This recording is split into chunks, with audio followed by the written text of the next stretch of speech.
Hello, today we have a crazy story. Enjoy. Title: Entitled Sister-in-Law Wants Custody of My Baby. I'm a 36-year-old woman married to my husband for over 10 years. My sister-in-law, who is 40, has always had some jealousy towards me. She often felt that I had the life she desired, not with her brother specifically, but the stability of marriage, family, and job security.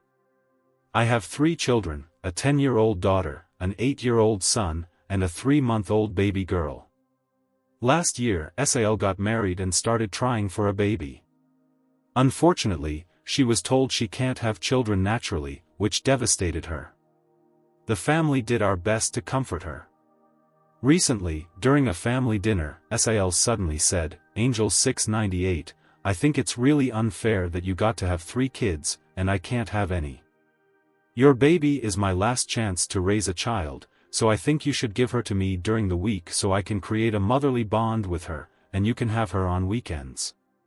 The table erupted in chaos before I could respond. I took my older kids upstairs, not wanting them to witness the argument.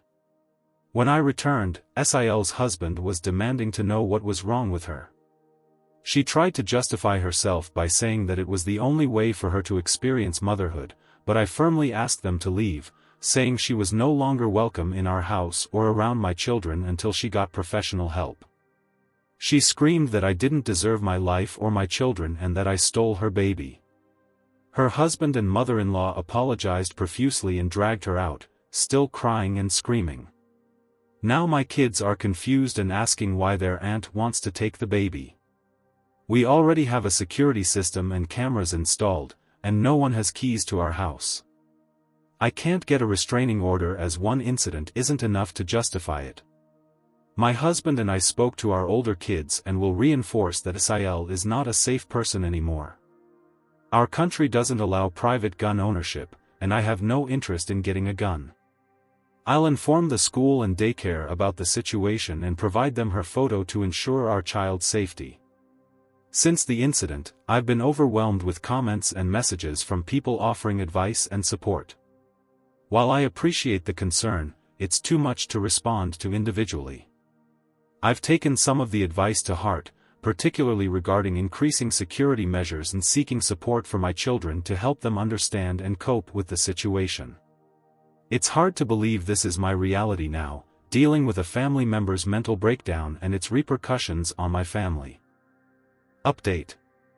Since my last post, my sister-in-law has been admitted to a psychiatric facility.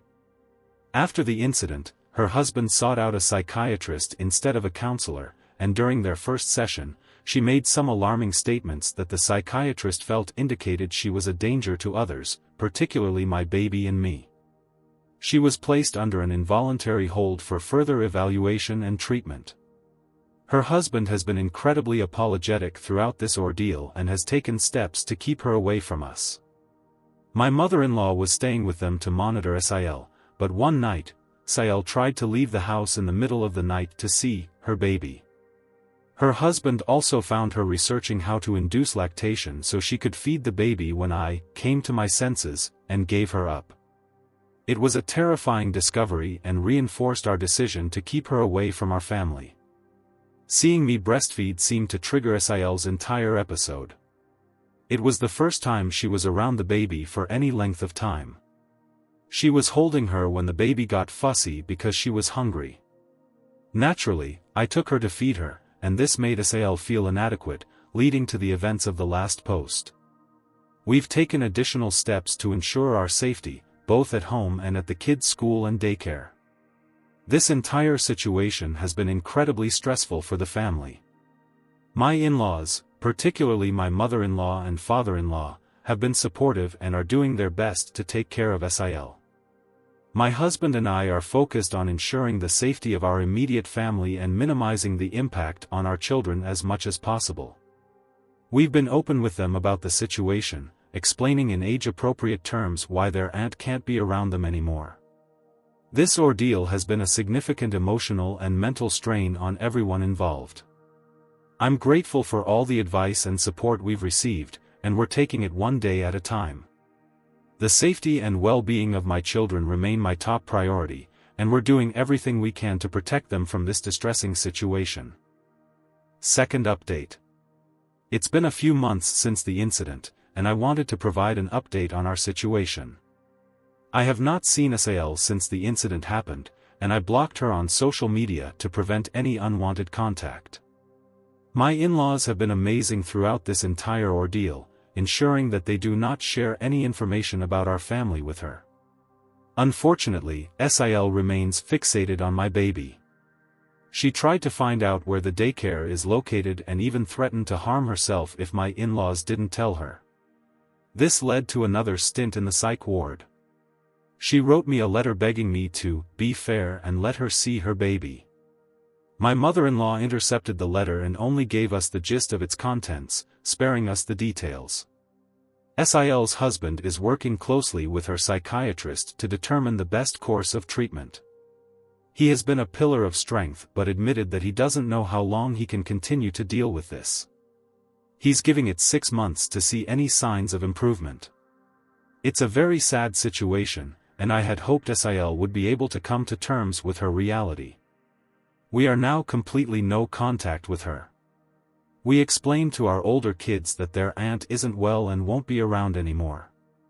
Despite the strained situation, we still see my mother-in-law and father-in-law regularly, and I'm grateful we didn't have to cut them off as well. We spent the holidays with my family, and it was a relief to have a peaceful and uneventful time. However, we remain on high alert in case SIL escalates her behavior. The hospital where she's being treated is not near us, and they don't live near us either, which provides some level of comfort. We've accepted this new reality and are taking every precaution to ensure our family's safety and well-being. Final update.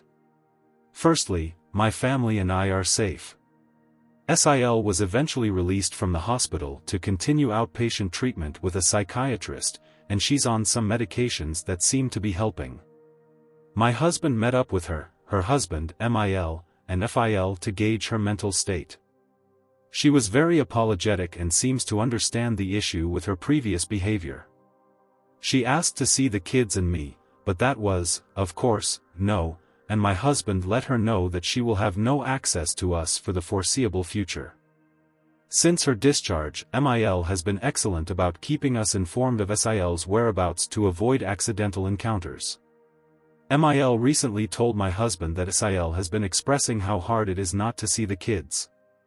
She shared this for information's sake, not to guilt us into changing our boundaries.